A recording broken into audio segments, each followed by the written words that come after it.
웃음 가득 행복 가득 여기는 야암상가 시장입니다. 저는 보이는 라디오 DJ 우종호입니다. 보이지 않는 어두움 속에서 지푸라기라도 잡고 싶습니다. 알라 하나님 부처님이여 천사.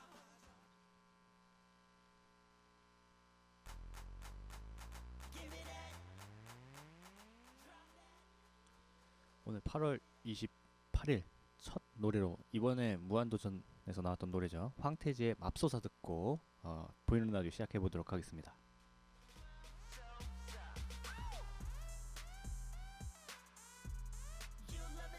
오늘 8월 28일 첫 노래로 얼마 전에 그 무한도전 가요제 영동 고속도로 가요제에서 한번 멋진 노래를 부르던 그 황태지의 맙소사를 듣고 왔습니다.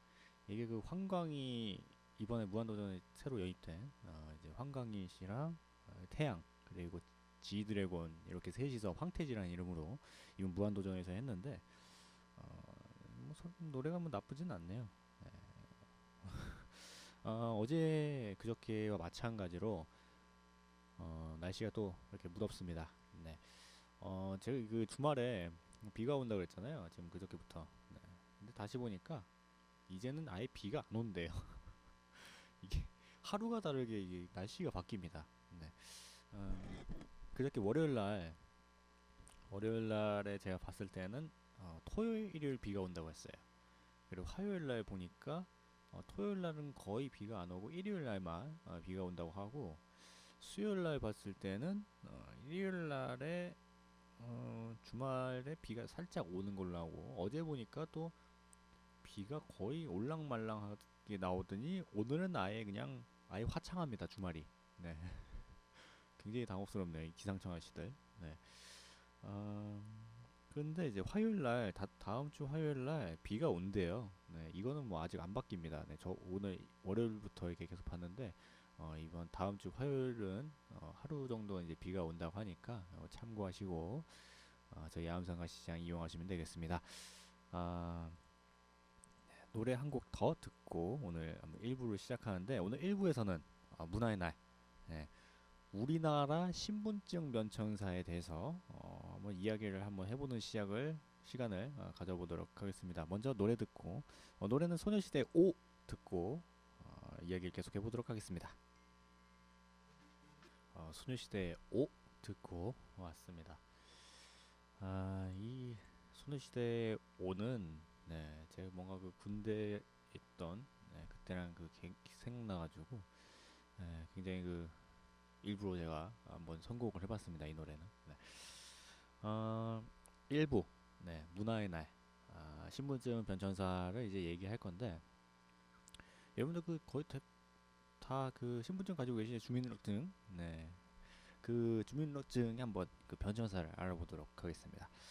17세 이상 만 17세예요. 만 17세 이상의 대한민국 국민이면 누구나 평등하게 나라로부터 발급받는 신분증 주민등록증이 있는데 가로 8.6cm 세로 5.4cm의 이 작은 플라스틱 카드가 지금의 모습을 갖기까지 지난 70여 년간 어떤 변화와 이야기를 갖고 있었지 한번 들여다보도록 하겠습니다.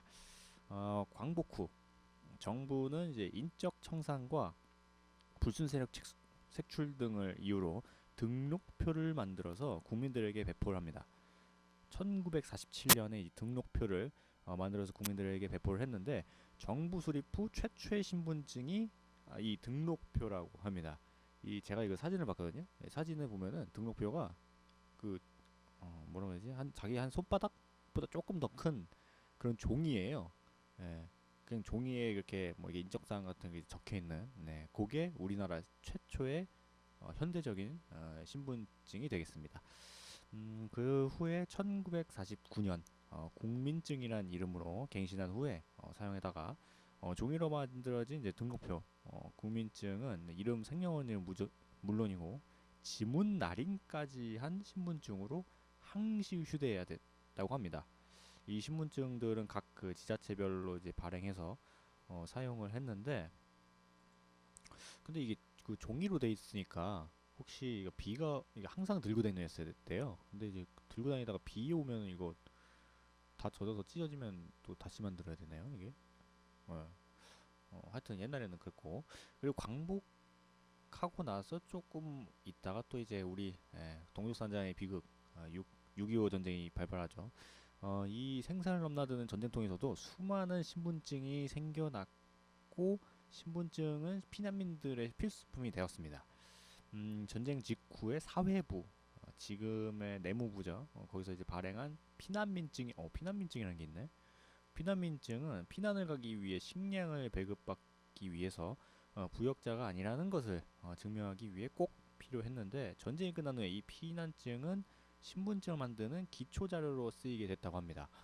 오, 신기하네. 네, 피난민증. 그럼 만약에 지금 전쟁 나도 이 피난민증이라는 게 나오나? 이것도 갑자기 궁금해지네요. 네. 전쟁 중에 생명줄과 같았던 신분증은 또 있었는데 도강증이라는 게 바로 그것이라고 합니다. 도강증? 네. 도강증은 피난 후 돌아오는 피난민들에게 발급하던 신분증으로 강을 건너려면 반드시 이것이 필요했는데 웃돈을 얹어서라도 이것을 가지려는 사람들이 굉장히 많았다고 해요. 전쟁 막바지였던 53년 경향신문 기사에 따르면 경비원 김모 씨가 도강증을 불법으로 위조해서 한 장당 500환씩 받고 400장을 일반 시민들에게 팔다가 적발돼서 구속됐다는 사건이 있다고 하는데 이때 당시 500환이면 지금으로 치면 엄청 비싼 거죠. 그 당시 500환이면 지금으로 치면은 이게 얼마나 몇십만 원, 몇백만 원 됐나요 이게? 지금으로 치면? 네, 아, 하여튼 이 도강증이라는 게 있어서 피난한 다음에 이제 돌아오는데 그 전쟁 나면 왜 그 강 다리 같은 거 다 때려 부시잖아요. 철교 같은 거 다 폭파시켜가지고 막 누가 이렇게 못 내려오게 이렇게 하는데 이 전쟁이 끝날 때쯤 되니까 이제 다시 고향으로 돌아가야 되는데 이 강을 건너려면 이 도강증이 있었어야 된다고 하네요. 여기 보면은 네, 또 안타깝네 이게 또. 네.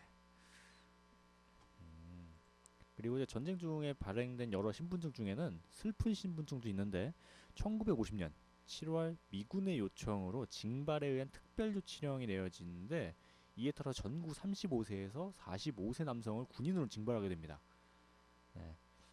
하지만 현실은 좀 달랐는데 어린 10대에서부터 60세 노인까지 무작위로 징발된 이들은 일명 지게부대로 불리면서 이제 총탄이 오간 전선을 지게 하나 메고 누볐다고 하는데 이들에게 발급된 신분증이 징용 등록증, 징용 증명서라는 건데 이들이 이제 겨우 목숨을 부지해서 살아 돌아올 때는 징용 해제 통지서랑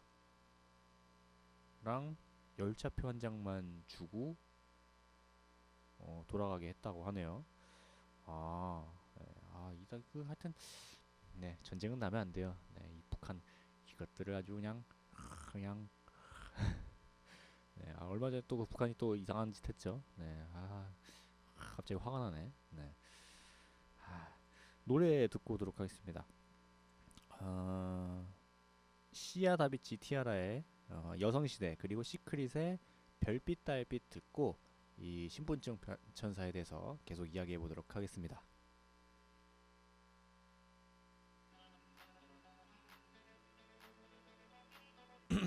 네, 갑자기 목이 막히네. 네, 노래 듣고 왔습니다. 시아 다비치 티아라의 여성시대 그리고 시크릿의 별빛 달빛을 듣고 왔습니다. 네, 지금 1부에서는 신분증 변천사를 한번 얘기를 하고 있습니다. 네, 신분증. 네, 6.25 전쟁 직후에 혼란 속에서 신분증이 더욱 필요하게 됐는데요. 국내 질서가 혼란하고 북한에서 이제 월남한 많은 동포들의 신원 파악이 어려운 상황 속에서 국내 이제 반국가적 행위자를 색출하고 도민의 안정과 질서 유지를 위해서 도민증이라는 게 발급됐다고 합니다. 1950년부터 1961년까지 사용했던 도민증은 현역군인, 국가공무원, 지방공무원으로서 도민증 발급을 원하지 않는 자, 만 13세 미만인 자, 노쇠 질병으로 영구히 기거할 수 없는 자, 만 3개월 미만 도내에 거주한 자 등을 제외한 모든 도민에게 발급되었다고 합니다. 각 도의 규칙에 따라서 도민에게 발급되었던 도민증은 모양도 안의 내용도 시도마다 약간의 차이가 있었는데 도민증 안에는 기본 정보는 물론이고 혈액형, 체중까지 써져 있네. 체중까지 적혀 있는 것도 있어서 휴대용 신상명세서나 다름이 없었다고 합니다. 네, 신분증에 체중까지 그걸 그럼 뭐 이렇게 뭐 한 달이나 뭐 이렇게 한 번씩 가가지고 체중을 재야 되는 건가요, 이걸? 네, 이거 되게 신기하네. 네. 5.16으로 이제 정권을 잡은 박정희 대통령 정권은 국민을 하나로 통합하고 이제 혼돈스러운 상황을 조기에 수습하고자 주민등록증 제도를 도입했습니다. 지금의 그 주민등록증 있죠? 네, 그거를 이제 처음으로 했을 때가 이제 박정희 대통령 때. 네. 1962년 기류법, 주민의 거주 관계를 파악하고 인구의 동태를 명확하게 해서 행정사무의 적정, 간이간 처리를 목적으로 하는 제도인 이 기류법에 따라서 그해 5월 10일 주민등록법을 제정합니다. 같은 해 6월 20일 주민등록법을 시행하고 68년 역사적인 주민등록증 첫 발급이 시작됐는데 그럼 여기서 막간을 여기서 퀴즈 나갑니다. 그러면 우리나라 대한민국에서 첫 번째 주민등록증을 발급받은 사람은 누굴까요? 네, 궁금하시죠? 네, 바로 박정희 대통령입니다. 네, 우리나라 그 주민등록증의 가장 첫 번째로 받은 사람이 박정희 대통령이래요. 네, 주민등록번호는 1101010100051. 이때는 뭐 이게 생년월일로 이게 주민등록 그거를 이제 적어놓은 게 아니라 그 첫 번째 뭐 이게 두 번째 뭐 이렇게 번호를 받은 거네요, 이걸. 네. 박정희 대통령이 첫 번째 우리나라 첫 번째 주민등록번호가 1101001 100001이래요. 그 다음에 이제 유경수 여사가 이제 맨 마지막에 2로 끝나는 그 번호를 받고 주민등록증 발급은 사실 정부 계획보다 조금 앞당겨서 시행됐는데 그 이유가 바로 간접 사건이죠. 네. 그 당시 이제 북한은 이제 호시탄탄 우리나라를 이제 혼란에 빠뜨리기 위해서 주요 인물 암살을 시도를 했는데 이제 김신조 사건이 일어나가지고 안 되겠다. 이거 뭔가 좀 더 강화시켜야겠다. 빨리 해야겠다. 그래가지고 그 주민등록증 발급을 좀 일찍 땡겼다고 해요. 네. 이 김신조 사건은 다음에 한번 제가 다시 다뤄보도록 하겠습니다.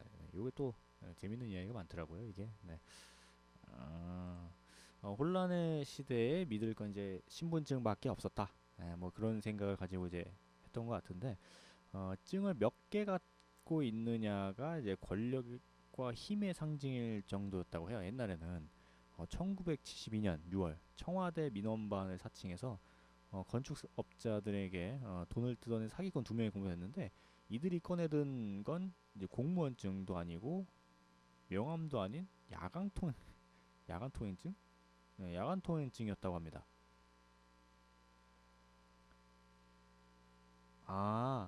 광복한 후에 그 우리나라 옛날에는 그 통행 금지가 있었잖아요. 그 밤에 못 돌아다니는 게.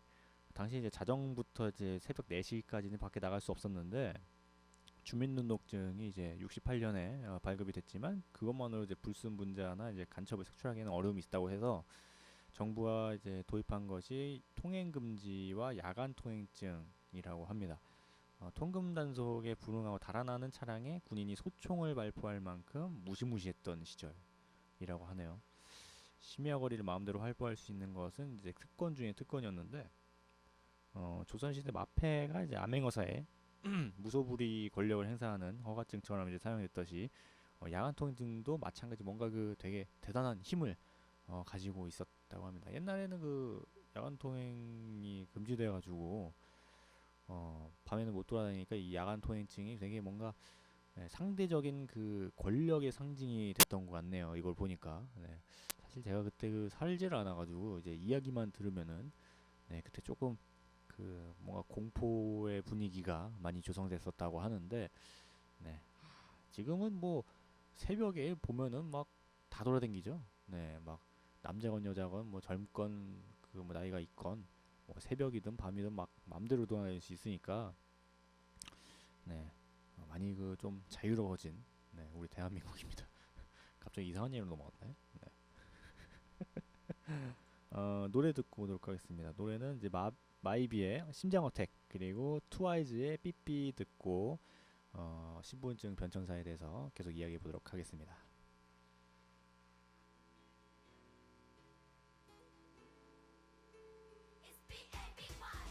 심장 어택 트와이즈의 삐삐 듣고 왔습니다. 네, 지금 1부에서는 신분증의 변천사에 대해서 이야기를 계속 하고 있습니다. 그 통금이 해제된 그 1982년 1월 5일 그 0시까지 37년간 야간 통행증은 통행 허가 증명서로 뭔가 그 이상의 힘을 가졌는데 야간 통행증만 있으면 무서울 게 없었을 정도로 경찰관들도 이 증서를 가진 사람 눈치를 봤다고 합니다.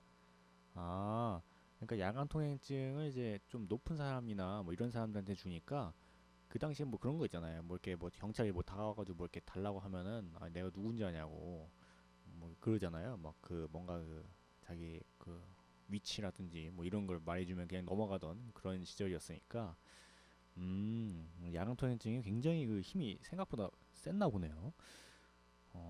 그럼 이 야간 통행증은 누가 받았을까요? 공무원, 의사, 신문 기자 그리고 이 신분이 확실한 자인데 전국에 23,119명이 이 야간 통행증을 받았다고 합니다. 오, 37년 동안에 23,119명이 야간 통행증을 받았다고 하네요. 그러면은 엄청 적은 건데 진짜 이 권력이 좀 강했겠네요, 진짜로. 네. 박정희 정권 시절에 이 증명서는 장관, 차관, 뭐 이제 주요 공공기관 간부들에게 우선 발급됐다가 나중에는 어?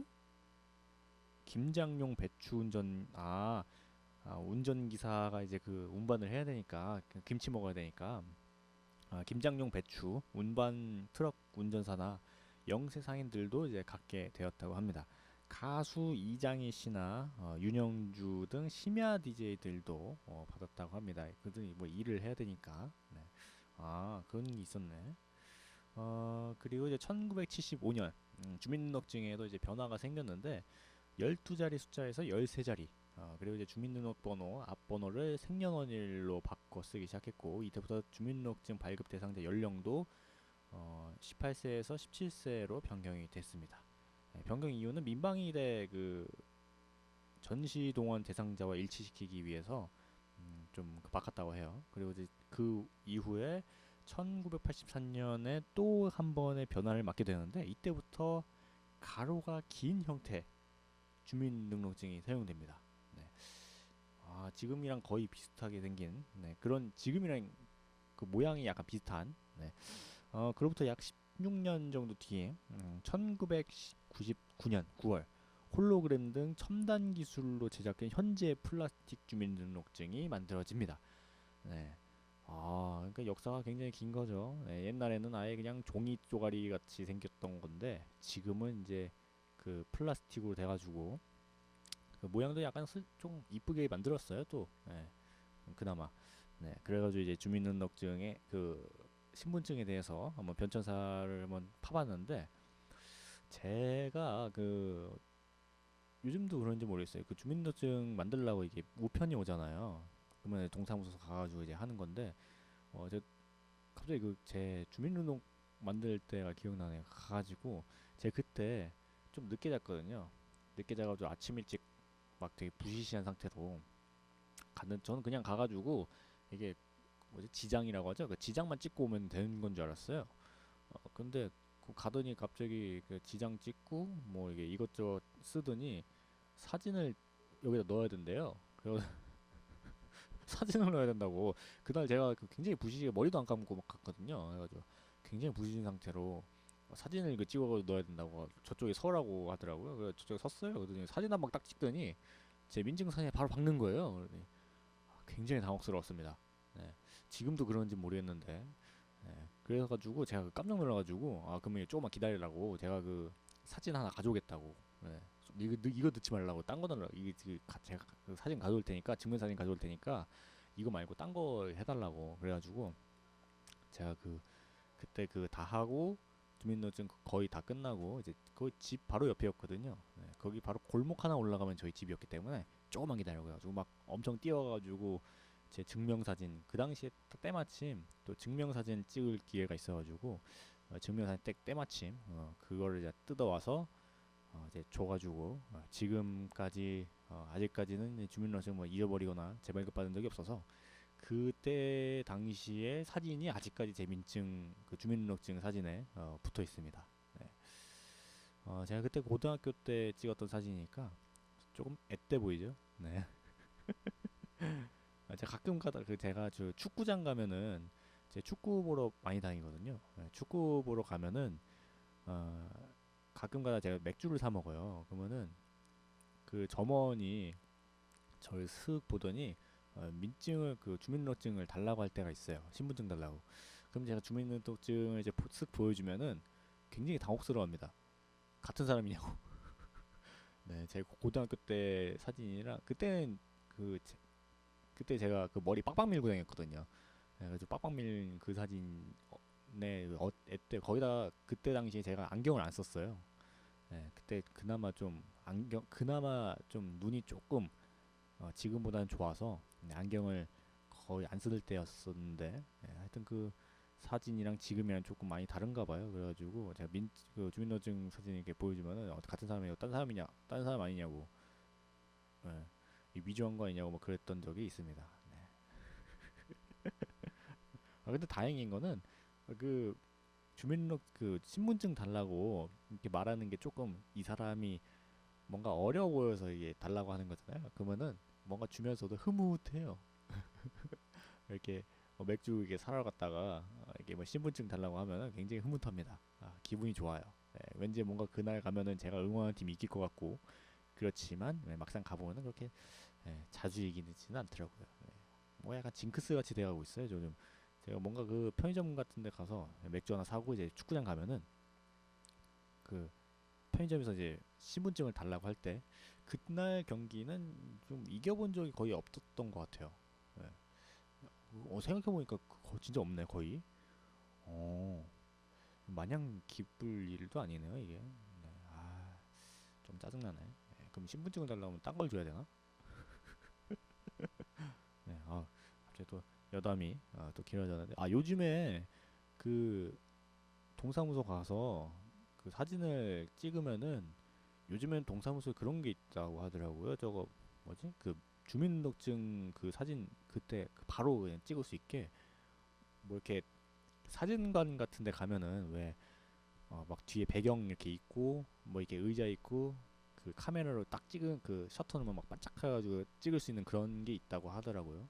네, 여기 이 주변에 동사무소에서 그런 게 있는지 모르겠지만 네, 제 그 아는 동생이 얼마 전에 주민등록증 만들러 갔다가 그런 게 있다고 저보고 굉장히 시대에 그 맞춰 살라고 그러더라고요. 갑자기 또 이상한 얘기로 넘어갔네. 네. 오늘 1부에서는 신분증 변천사에 대해서 한번 이야기를 했는데 네, 이 주민등록증 네. 그 요즘에 또 그 뭔가 개인 신상에 대한 그런 게 중요해지고 있어서 요즘엔 또 뭐 주민등록증을 없애자 뭐 이런 이야기도 많이 나오고 있다고 해요. 네. 요거에 그 주민등록증을 없애는 게 옳은 건지는 모르겠지만 네, 한번 생각해 볼 필요는 한 번쯤은 있지 않나 그런 생각을 한번 해봅니다. 이번 1부가 끝나면 2부에서는 어떤 걸 하냐면 2부에서는 과학 산책 그리고 심리 테스트도 하고 그리고 오늘 금요일이기 때문에 퀴즈 빵빵 시간 있습니다. 네, 퀴즈를 통해서 이게 맞히시는 분들 한해서 이제 제가 상품권을 드리는 그런 시간이 되니까 이따가 제가 그 퀴즈 낸다고 할 때 귀 쫑긋 세우시고 들으시면은 상품이 나갈 수 있습니다. 알겠죠? 네. 그러면 노래 듣고 2부를 시작하는데 노래는 저희 또 노래 교실 노래를 또 틀어드려야 되죠. 네, 노래책 찾으시고 네, 이거 천천히 또 해줘야 돼요. 네. 아이고. 유현상의 곱비, 현당의 껄껄껄, 남진의 내 나이 50, 60, 네, 유진아의 내 사랑아, 왕소연의 당신을 사랑합니다, 노사연의 바램까지 이 6곡을 듣고 2부를 본격적으로 다시 시작해 보도록 하겠습니다. 네, 노래책 찾으셨는지 모르겠어요. 네, 이제 노래책 찾으시고, 네, 이 아직까지는 그 책을 보고 하셔야 됩니다. 네, 아무래도 그 뭔가 교과서가 있고 없고가 그 차이가 있잖아요. 네, 이제 슬슬 찾으셨겠죠? 네, 유연상의 고삐부터 노래 가도록 하겠습니다.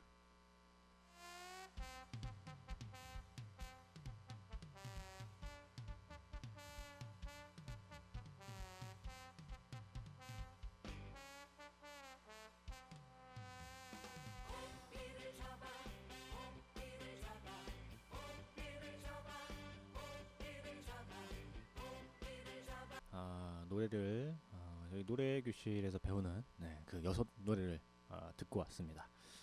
아, 유연상의 고삐, 현당의 껄껄껄, 남진의 내 나이 50, 60, 유진아의 내 사랑아, 왕소연의 당신을 사랑합니다, 노사연의 바램까지, 이 6곡을 듣고 왔는데 잘 부르셨는지 모르겠어요. 네.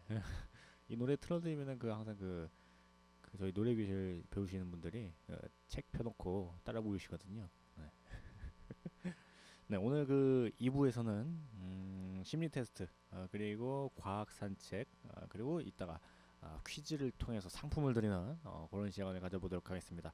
먼저 심리 테스트는 이제 뭔가 그 본격적인 이야기 들어가기 전에 그 이 과학 산책이 조금 길거든요. 그래가지고 그 긴 거 들어가기 전에 조금 가볍게 한번 들어가기 위해서 제가 어, 너공에 혹시 그 들어보시다가 한번 그 해보세요. 그 이게 진짜 맞는지.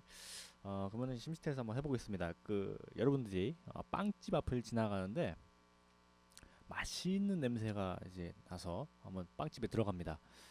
그러면 어떤 빵을 사 먹겠습니까? 요겁니다. 네. 이제 빵이 네 종류가 있어요. 달콤한 크림빵, 그리고 부드러운 카스텔라, 그리고 그 야채가 듬뿍 들어간 고로케, 달콤한 도너츠, 이렇게 네 가지가 있는데 이 빵집에 들어가서 이 네 가지 중에 굳이 하나를 먹어야 돼요. 그럼 어떤 걸 드시고 싶으세요? 네. 달콤한 크림빵, 부드러운 카스테라, 그리고 야채가 듬뿍 들어간 고로케, 그리고 달콤한 도너츠. 저는 음, 저는 야채가 듬뿍 들어간 고로케. 네, 고르셨나요? 네, 다른 분들 한번 골라 보시고 심리 테스트예요. 네. 그럼 한번 이게 어떤 건지 한번 들어가 보겠습니다. 일단 먼저 달달한 크림빵을 선택하신 분, 외유내강형 실속파라고 합니다. 네, 어리광과 애교가 많고 약해 보이지만 내면은 의외로 꽉 차 있다고 합니다. 약간 겉보기에는 조금 다른 그런 분들이네요. 당신은 그 이런 분들을 오래 만난 사람이라면 이런 분들에게 빠져나오기 힘들 정도로 매력이 풍부하다고 하네요. 그래서 오래 만날수록 이분에 대한 뭔가 그 매력을 더 많이 느낀다고 합니다. 네, 달달한 크림빵. 요거 선택할 걸 그랬나? 요거 괜찮아 보이는데. 네, 맞나요? 이 달달한 크림빵 선택하신 분들. 네. 그 다음, 부드러운 카스테라 선택하신 분. 이분들은 매사에 꼼꼼하고 치밀한 성격을 가졌다고 합니다. 그리고 낯가림이 조금 있는 편인데 그 익숙해지는 데 시간이 조금 걸린다고 합니다. 하지만 그런 시간을 조금 즐기는 것도 있다고 하는데 은근히 또 승부욕이 강해서 남들 모르게 스트레스도 많이 받고 뭔가 자책하는 것도 많다고 합니다. 예, 그리고 노력도 굉장히 많이 하고 그런 분들이 이 부드러운 카스테라인데 겉은 굉장히 쿨해 보일 수도 있는데 알고 보면 굉장히 성실한 그런 분들이 이 부드러운 카스테라를 선택하신 분들이라고 합니다. 맞나요? 예, 뭐 이게 잘 맞고 있나요? 예. 이거 부드러운 카스테라도 괜찮네. 네. 그 다음 제가 선택한 야채가 듬뿍 들어간 그렇게 이걸 선택하신 분들은 한마디로 화끈한 사람입니다. 네, 또 제가 가끔 화끈한 그런 면이 있어요. 네. 좋고 싫은 게 분명하고 가끔 고집 때문에 당신 이런 분들에 대해서 말들이 많을 것 같다고 합니다. 네. 조금 뭐 맞는 것 같긴 하네요. 예, 조금 다 맞진 않고. 예. 하지만 이런 분들을 좋아하는 사람은 그런 분명한 성격에 반하기도 합니다. 게다가 이제 패션 감각도 한몫을 한다고 하니까 늘 어, 패션 감각이 제가 없는데 네. 여기서는 패션 감각이 있다고 하네요. 네. 그리고 이제 늘 돋보이고 뛰어난 그 뭐 능력 때문에 부지런하지 않을 수도 있대요. 네. 뭔가 그 천재형인 사람들이 많다고 하네요. 이 그렇게 선택한 사람이에요. 천재긴 한데 그렇게 많이 게으르지는 않는데 좀 더 성실했으면 좋겠다고 여기 써져 있네요. 예, 야채 듬뿍 야채가 듬뿍 들어간 고로케 선택하신 분들은 약간 천재형 이런 사람들이 많다고 합니다. 그리고 마지막 달콤한 도넛을 선택하신 분들, 이런 분들은 이 달콤한 도넛을 선택하신 분들은 거의 90% 이상이 이런 분들을 좋아한다고 합니다. 예, 이 혼자 있기보다는 늘 주변에 사람을 이끌고 다니는 스타일이라서 많은 사람들과 있을 때 그 힘이라든지 매력을 좀 더 이렇게 많이 느끼는데 활동적이고 인정이 넘쳐서 남을 돕는 일은 또 잘한다고 합니다. 네, 이 달콤한 도넛 선택하신 분들이 이거 선택하신 분들 주위에 좀 있어야 할 것 같아요. 네, 뭐 이게 많이 도와준다신다고 하니까. 그리고 이제 한 번 마음을 닫은 사람에게는 칼같이 냉정하다고 하네요. 오, 그리고 용서를 못하면 자기 자신도 힘들다는 거를 명심하라는데, 어, 남들이나 뭐 이런 걸 잘 돕지만 뭔가 한 번 좀 이 사람이 아니다 싶으면은 바로 칼같이 잘라버리는 그런 분들이 이 달콤한 도너츠를 선택하시는 분들이 많다고 합니다. 네. 많이 맞아 떨어지나요 이게? 네. 저는 이제 그 야채 듬뿍 들어간 그렇게 선택했는데 한 70% 정도는 맞는 것 같아요. 네. 아닌가?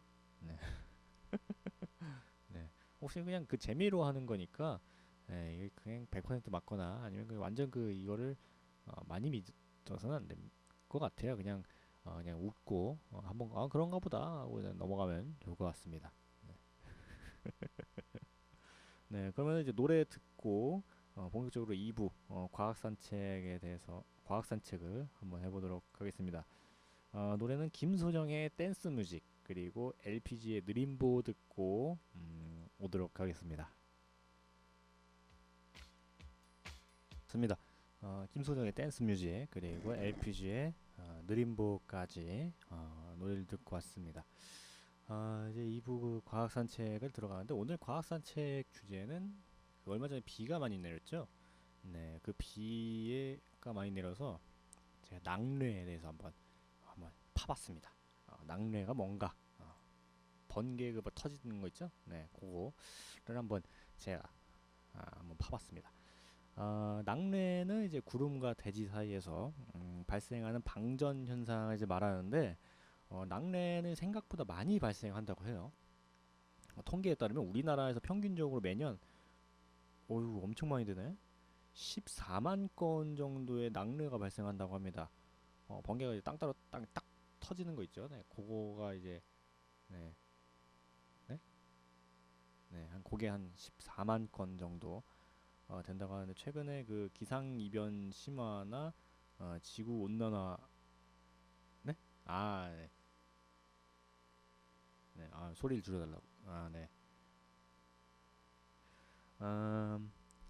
최근에 이제 기상 변화 이변 심화나 이제 지구 온난화 등 때문에 이제 내후 발생률이 급격히 높아지고 있는데 나사는 지구 대기 온도가 1도씨 상승할 때마다 낙뢰 발생 가능성이 5에서 6% 증가한다고 하니까 한 100년 전 정도보다 낙뢰 발생 가능성이 한 30% 정도 증가한 것으로 이제 분석되고 있다고 합니다. 그러니까 지금 한 100년 전보다 지금 한 5도 정도 그 평균 온도가 올라가서 5도인가요? 네, 한 5도 정도 올라가서 한 30% 정도 증가했다고 합니다. 우리나라 연구에서도 이제 낙뢰 강도가 평균적으로 증가하고 있다는 결과가 이제 연구 결과 나왔는데 보통 정도의 번개가 그 히로시마 원자포탄 있죠? 네, 그거에 만 분의 1 정도 해당하는 에너지를 가지고 있다고 합니다.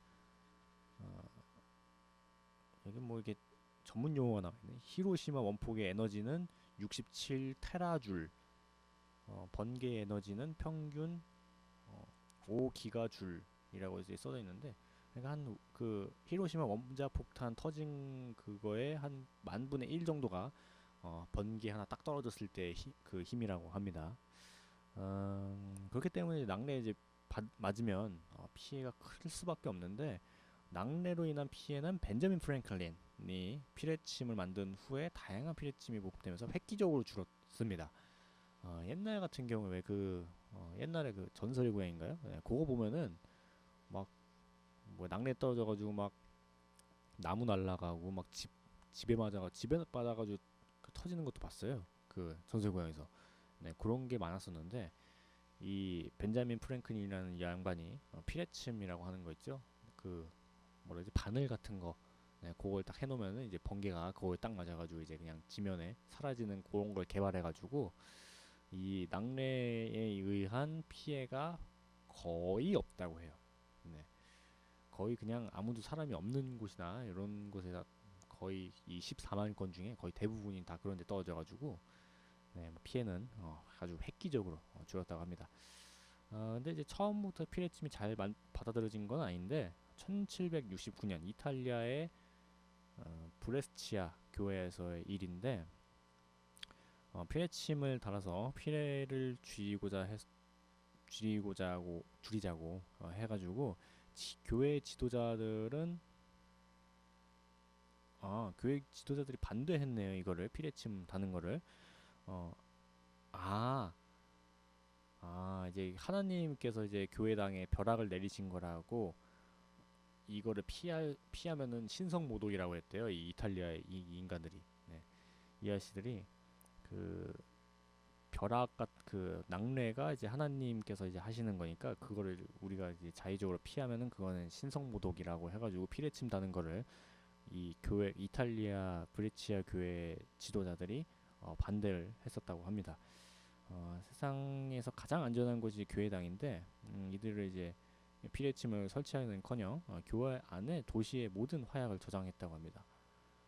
그로부터 이제 얼마 지나지 않아가지고 교회당의 첨탑에 이제 벼락이 딱 떨어졌는데, 어이구, 네. 그로 인해서 이제 도시가 날아가 버렸대요. 네.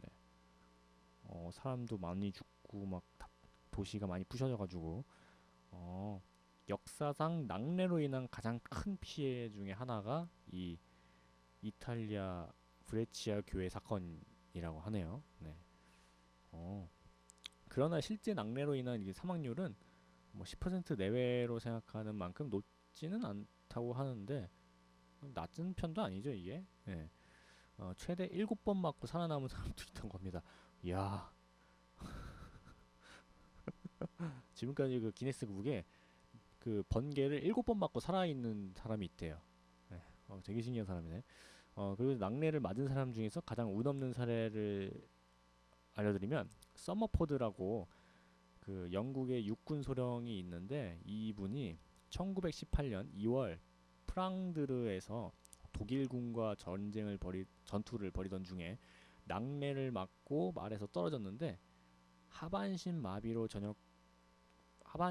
돼가지고 전역한 그가 1924년에 두 명의 친구와 함께 이제 낚시를 하고 있는데, 이때 또 다시 낙뢰를 받았대요. 또 번개 맞고, 또 이제 이번에는 그의 그 오른쪽, 그 몸의 오른쪽 전체가 이제 마비가 됐습니다.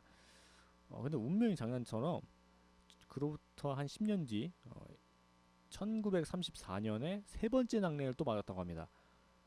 그래가지고 그 몸이 그 영구적으로 또 전체가 이번에는, 네, 마비가 됐다고 하는데, 아 근데 웃긴 게 또 이분이 돌아가신 다음에 그 한 2년 정도 뒤에 그가 묻힌 묘지에 또 낙뢰가 또 떨어졌대요.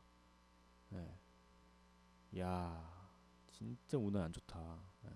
살아있을 때는 이제 번개를 3번 맞았는데, 그 맞을 때마다 이제 몸이 점점 마비가 되고, 죽어서까지 이제 묘비에 낙뢰가 떨어진 거 보면은 진짜 이 양반은, 운이 정말 없는 것 같아요. 이런 사건도 있고 낙뢰 피해 유형은 이제 크게 직접적인 피해와 간접적인 피해로 나눌 수가 있는데 직접적인 피해는 역시 그 낙뢰 딱 떨어져가지고 그 방금 이 양반처럼 이제 감전사고라든지 뭐 이게 그런 게 있고 또 가옥이나 뭐 산림에 이제 맞아가지고 불 나거나 뭐 그런 뭐 건축물이 파괴된다거나 그런 것이 있습니다. 그리고 이제 간접적 피해는 낙뢰에 의해서 발생하는 2차적 피해를 말하는데 전력 설비 정전 같은 거 있죠? 정전이라든지 뭐 그 전화가 안 된다든지 뭐 이런 거 있죠. 네. 그리고 이제 교통 시설 중에서 뭐 전철 같은 거, 아니 기차 같은 거 이렇게 가다가 쓸 때가 있어요. 네. 그런 것도 이제 낙뢰에 의한 간접 피해라고 합니다. 그래서 그 낙뢰 이거는 직접적인 그 피해보다는 이런 2차적인 간접 피해가 더 크대요. 네. 직접적인 피해는 이제 국소적으로 발생하는데 따라서 이제 피해 확산의 우려는 거의 없다고 합니다. 네. 피해침 설치나 이제 사람들이 낙뢰 시 안전 요령에 따라서 행동하면은 낙뢰 사고는 거의 없고 간접적 피해는 이제 산업시설이라든지 국가 기반 시설 같은 그 대형 시설에 이제 낙뢰에 의한 피해가 클 수도 있기 때문에 요거는 좀 어, 조심을 해야 된다고 합니다. 네. 낙뢰로 인한 그 피해 사례를 보면은 먼저 인명 피해 사례를 보면 2007년 7월 북한산의 낙뢰 사고가 갑작스런 그 게릴라성 폭우 소나기죠? 네, 소나기와 함께 동반된 낙뢰로 인해서 등산객이 이제 피해를 받았는데 4명이 사망하고 7명이 부상당했다고 합니다. 이 북한산 그 등산객 거의 딱 낙뢰가 털어져가지고 2007년 7월 29일에는 수락산에서도 낙뢰로 인한 한 명이 사망하고 2명이 부상당했다고 하네요. 그리고 이제 충북의 한 골프장에서는 한 골프장에서는 2년 연속으로 낙뢰가 떨어져가지고 어, 거기에 굉장히 그 인명 피해가 좀 있었다고 하고 그리고 이제 그 금목걸이 많이 하시잖아요. 근데 금목걸이에 낙뢰가 떨어질 확률이 좀 있대요. 이건 또 처음 알았네. 네. 오, 그 낙뢰 그 비오는 막 번개 치고 이럴 때 핸드폰 전화하거나 아니면은 이제 금목걸이하고 돌아다니시다 보면은 낙뢰가 떨어진 사례가 있대요. 네. 그 비오는 날 전화하다 갑자기 그 낙뢰가 떨어져가지고 그 피해를 받은 사람도 있고 지나가다 금목걸이에 번개가 떨어져가지고 뭐 이렇게 피해받은 사례도 있다고 하니까 조심하셔야 될 것 같아요. 이거는 낙뢰로 인한 산업 피해도 많이 발생하는데 우리나라의 경우에는 이제 송전선로에 낙뢰가 발생해서 인근 지역에 전력 공급이 중단되는 사고는 거의 매년 발생하고 있고 원자력 발전소의 송전선로에 낙뢰가 내리쳐가지고 원자력 발전 자체가 이제 중단된 사고도 있었다고 합니다. 한국전력에서 집계한 자료에 따르면 우리나라의 전력 설비의 낙뢰로 인한 피해는 증가하고 있는데 하긴 아무래도 그 뭐 전기를 만들다 보니까 그 낙뢰에 의한 뭐 그런 게 좀 있나 봐요, 은근히. 네. 아, 신기하네. 네. 그래 2003년 205건이었던 게 2007년에는 462건, 거의 2배가 넘게 올랐네요. 4년 사이에. 한국전력 통계에 따르면 매년 낙뢰로 인한 발생하는 송전 고장은 전체 66% 이상을 차지한다고 합니다. 그러면 거의 되게 많은 거네요. 네. 이쯤에서 노래 듣고 오도록 하겠습니다. 네. 노래는 플래시의 별의 별 그리고 티아라의 완전 미쳤네 듣고 계속 그 낙뢰에 대해서 이야기해 보도록 하겠습니다.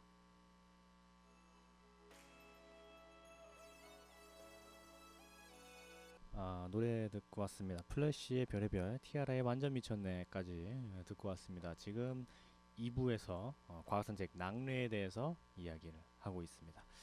그 낙뢰 그 대표적인 사고 사례를 보면은 송전선로 낙뢰 사고인데 이게 그 2005년 7월 2일 새벽 4시 5분에 전남 영광에서 이제 전북 신김제 간의 송전선로에 낙뢰 사고가 발생해가지고 전기가 끊겼었대요.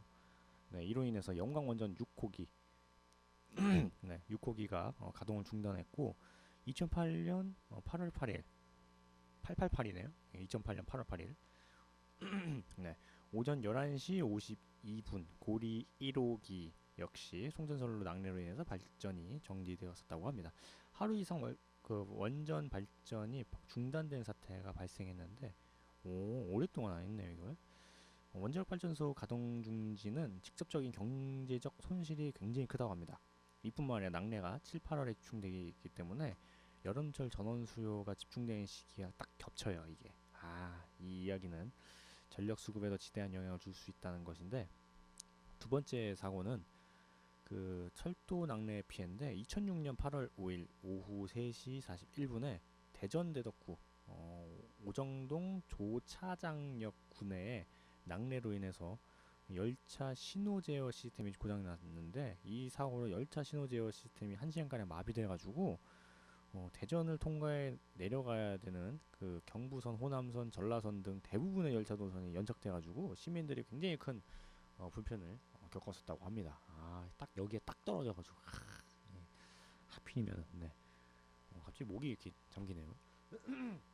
네. 낙뢰 피해가 이제 어떨 때 자주 발생하면은 미국 해양대기청에서 2006년부터 2013년까지 낙뢰 피해를 분석했는데, 이 자료에 의하면 해당 기간 중에 미국에서 낙뢰로 인한 사상자는 총 261명이었다고 합니다. 사상자의 81%가 남성이었는데, 낚시, 캠핑, 보트 타기, 해변 활동 등 수상 레저 활동 중에서 나타난 피해가 가장 자주 발생했고, 축구, 골프 등의 스포츠 활동 중에서도 발생한 피해가 컸다고 하는데, 그러면 이걸 보면 주로 그 뭔가 탁 트여져 있는 야외에서 많이 이런 게 발생했네요. 당연한 얘기지만, 낙뢰 위험이 있을 때 피하려면 어떻게 해야 되냐면은 미국 골프협회가 제안한, 골프협회에서 또 제안했어요 이것도. 네. 벼락은 높은 곳에서 떨어지기 때문에 자세를 낮추고 될 수 있는 대로 움푹 들어간 곳이나 동굴로 피하는 것이 좋다고 합니다. 라디오에서 찍찍하는 잡음이 들려오면은 빨리 피하라고 하네요. 그러니까 그 낙뢰가 라디오나 이런 데로 떠질 확률도 있으니까, 혹시 뭐 지직 라디오에서 이런 소리가 많이 나면은 빨리 도망가라고 하네요. 평지 부근에 나무가 있으면 그림 그 뭔가 네, 나무는 높아서 벼락을 유인하는 효과가 있으니까 나무에서부터는 좀 떨어지는 게 좋다고 합니다. 침 있는 곳도 당연히 피하겠죠. 사람이 많은 곳은 피하고 자동차, 뭐 전차, 비행기 같은 전기적으로 이제 차폐되어 있는 곳에서 안에 들어가면 좀 안전하다고 하네요. 머리핀, 장신구, 시계, 뭐 금속성 도구 등 같은 거는 좀 몸에 지니기보다는 좀 멀리 피하고, 이제 벼락을 유인하는 것은 이제 인체 그 자체이지 금속이 아니기 때문에 어 사람이 머리보다 좀 높은 데 있으면은 벼락을 유인하는 효과가 있대요. 그러니까 그냥 좀 그 최소한의 그런 안전을 위해서 조금 그 금속 같은 거를 좀 피해 놓으면은 좋다고 하네요. 여기서는 강한 낙뢰가 있을 것 같으면 TV의 콘센트를 빼놓는 것도 좋다고 합니다. 혹시나 이제 낙뢰가 딱 떨어졌으면은 그 전기가 지직거려 가지고 불이 날 수도 있대요. 네. 그래가지고 낙뢰가 막 우광광 팡팡 투둥퉁탕탕 막 이렇게 터지면은 TV나 뭐 이런 전원 같은 걸 좀 잠깐 동안이라도 좀 내려놓는 게 좋다고 합니다. 안전상으로는. 낙뢰에 맞을 경우 심각한 피해를 입게 되는데, 여러 정도의 그 화상, 뭐 골절, 내장 파괴가 발생할 수도 있고, 전문이라고 하는 그 피부 홍반이 나타나기도 하는데, 죽음의 원인은 이제 호흡이나 기타 중추신경 마비, 심장 장애, 뭐 과열 등이 있는데, 다행히 살아남는 경우에도 시신경이 뭐 위축되거나 아니면 눈에 좀 장애가 일어날 수도 있기 때문에 낙뢰를 맞은 사람은 빨리 병원 가는 게 최고예요. 네.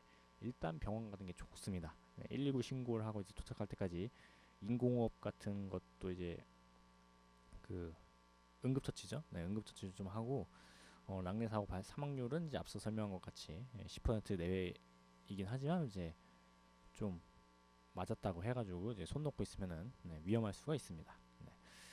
가능한 신속하게 뭐 최선을 다해서 조치하는 게 좀 괜찮다고 합니다. 여기에 또 사진이 나와 있는데 아까 전문이라고 하죠. 그 전기 그 전자에다가 이제 문의 문자 썼는데 여기 사진 보면은 번개 맞은 사람 그 등에 그 번개 모양처럼 이게 흉터같이 이렇게 나 있어요. 그래서 이제 번개 맞으신 분들이 이게 이런 흉터가 많이 있다고 하네요.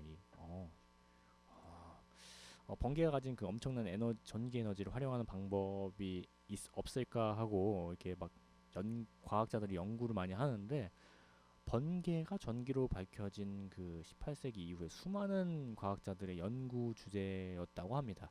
비교적 근래에 꾸준히 연구돼 가지고 2010년에는 브라질 캄피나데 연구팀이 지붕에 태양 패널처럼 습기 전기 수집 패널 설치해 가지고 번개로 전력 에너지로 만들어서 사용할 수 있다는 주장을 내놓기도 했는데 아직은 이제 확실한 기술은 이제 개발되지 않아 가지고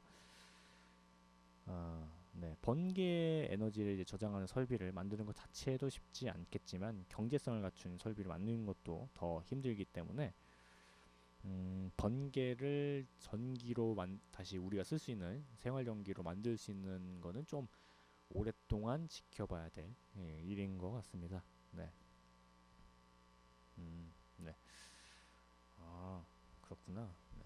하긴 저도 어렸을 때 조금 궁금했어요. 이 번개가 떨어지면은 이걸 좀 모아가지고 이게 쓸 수 있지 않을까 했는데 이게 은근 좀 어렵다고 하네요. 이게. 네.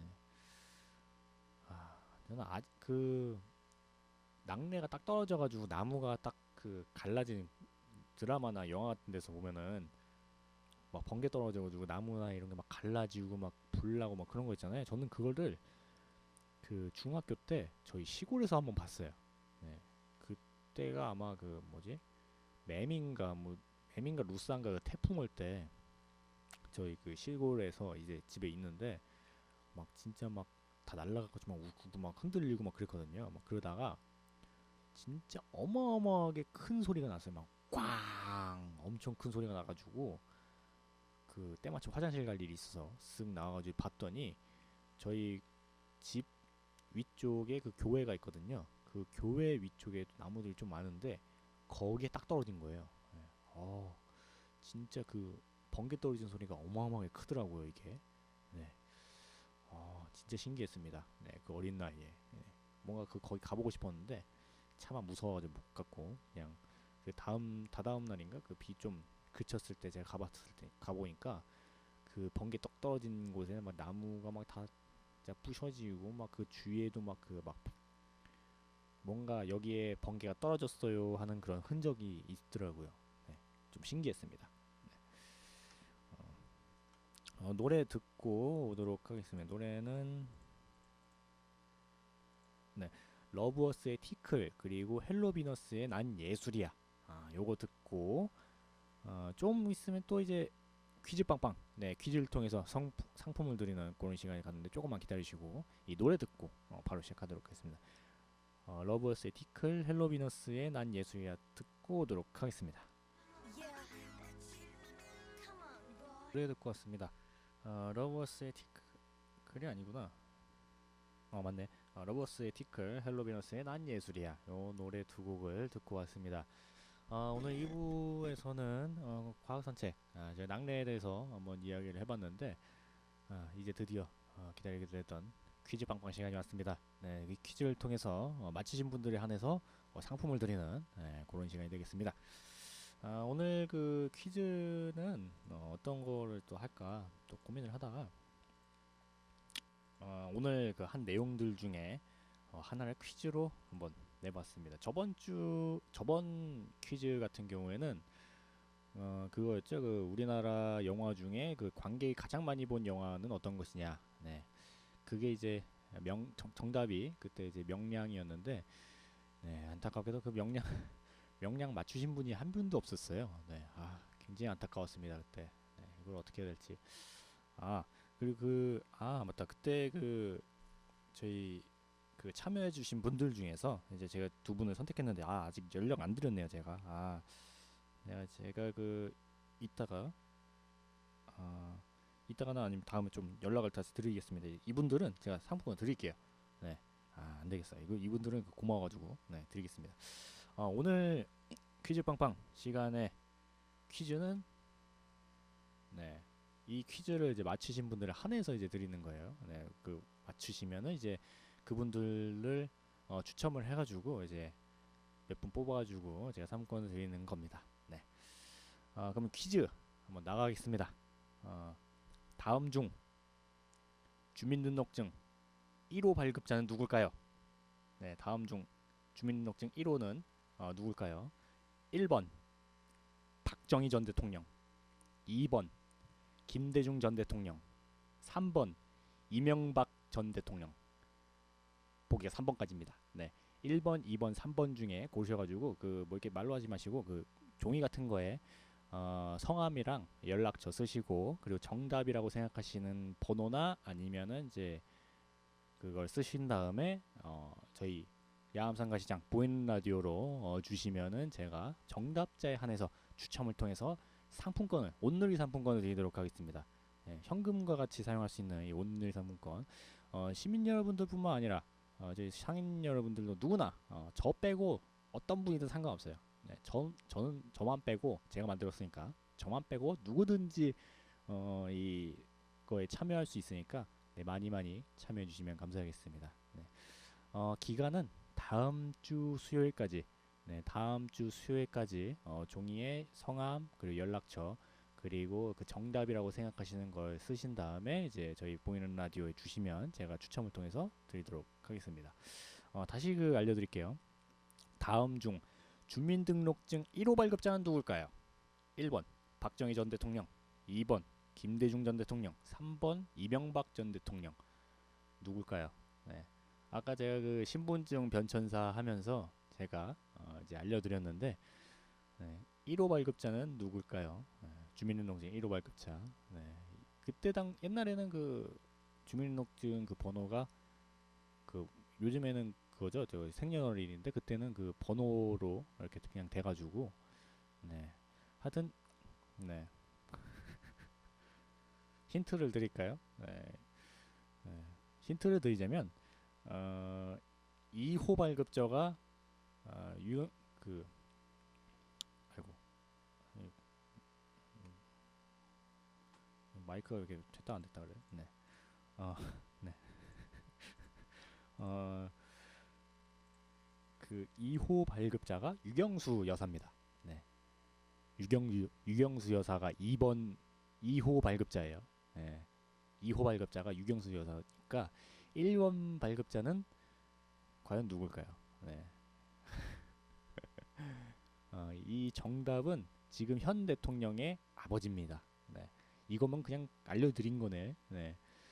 그 많이 참여해 주시고 저희 종이 같은 거에 그 연락처 그리고 성함 그리고 정답이라고 생각하시는 거 쓰셔서 저희 보이는 라디오로 다음 주 수요일까지 주시면 됩니다. 네. 그러면 이제 정답자 하나에서 추첨을 통해서 온누리 상품권을 드리도록 하겠습니다. 네. 마지막으로 그 문제 다시 내드릴게요. 마지막으로 다음 중 주민등록증 1호 발급자는 누굴까요? 1번 박정희 전 대통령, 2번 김대중 전 대통령, 3번 이명박 전 대통령. 누굴까요? 네, 굉장히 궁금하죠. 네. 거의 그 정답을 알려드리다시피 했는데 1번 박정희 대통령, 2번 김대중 전 대통령, 3번 이명박 전 대통령. 네. 과연 정답은 네. 다음 주 수요일까지 저희 보이는 라디오 쪽으로 주시면은 정답 맞추신 분들에 한해서 온누리 상품권을 드리도록 하겠습니다. 네. 노래 듣고 오도록 하겠습니다. 유은주의 어게인, 조정민의 살랑살랑 듣고 오도록 하겠습니다.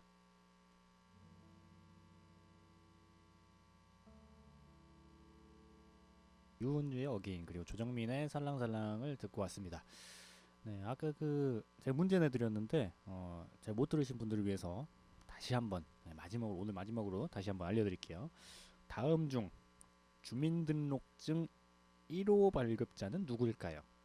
1번 박정희 전 대통령, 2번 김대중 전 대통령, 3번